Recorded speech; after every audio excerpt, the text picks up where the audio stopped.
Yo, would it be like, I'm here with Jonah in Chicago. Welcome, bro. What's good, Yes, bro? good. How you doing? It's been a minute. Thank you for having So me. we're here at your sold out show in Chicago. Let's go. Yes. So, we here being not regular. And so with that being said, what is like your growing moments when you separated from the group, but you're on your own, being yourself, and like some growing moments with songwriting and performing and being on your own tour?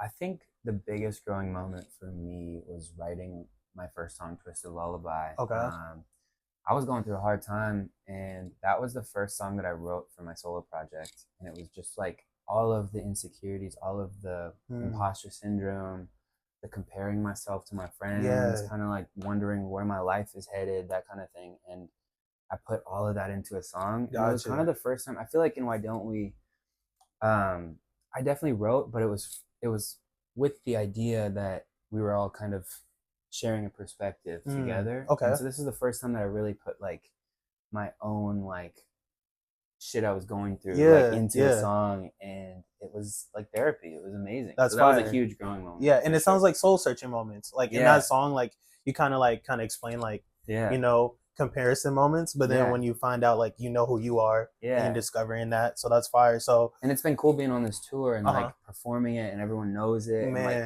people coming up and being like, "Yo, that song like put words to the feelings that I didn't know how to even explain talk and like about." tell. So that's awesome. Really cool. So I was gonna ask and I'm glad you said that, because some of my favorite songs is like High School Propaganda and Heaven, because I rock with Heaven. How you songwriting wise, I don't know everybody that contributed or if that was all you, but I feel like me and a couple friends. But I feel like the songs you wrote on this EP is like, bro, like heartfelt. You had some moments that you're like, yeah, I gotta get this off my chest. Dude. You know what I'm saying? Appreciate that. So, thank you for listening. 100%. So with that being said, like if there is any advice that someone was wanting to do what you're doing, or they're soul searching, what is like some advice that you could maybe give for them? Just believe in yourself and speak up. I think that's the biggest thing for me that I've been working on, is just like really believing in yourself and moving with confidence, and don't take advice from people who you don't really want to be like.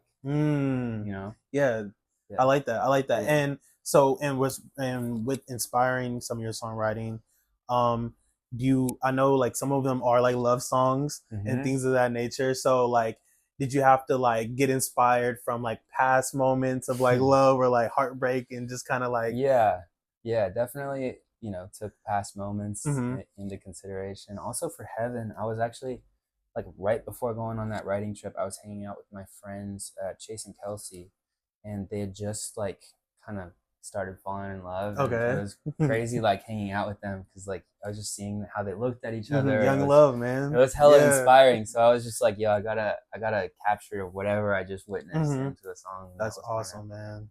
My version of that, and like your perspective in a way, in a sense. That's cool. Since you are on tour, have you had any cool moments with any fans? Anybody that stood out? Like I know every show has been so like different crazy moments with different fans.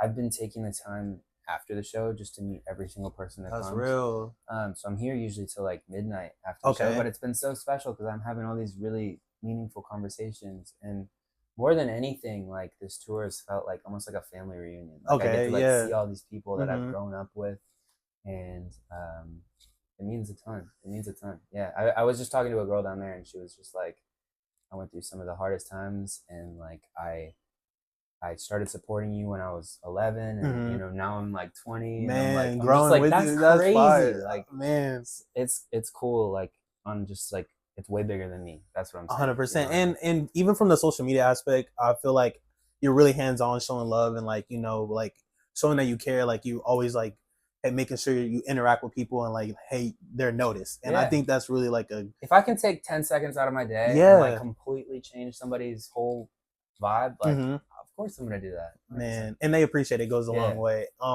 So just kind of round it out. So the show is about being not regular. What's something that you feel like stands out about you from other people? I know you were in a band, so you kind of have to stand out in your own kind of pocket, but in a way back in the day. So it's like what is something that makes Jonah not regular?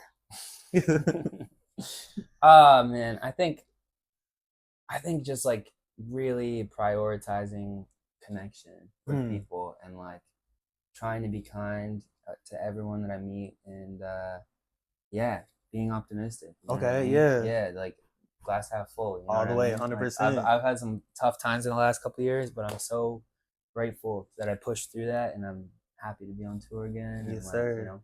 I'm feeling it. So yeah, thank you, bro. No Thank you for problem. I'm coming. I'm I excited to see appreciate you you, rock dog. out later in a Thank little you for while. pulling up. Yes, man. All right. Yeah, Peace. Thank absolutely. you. Peace.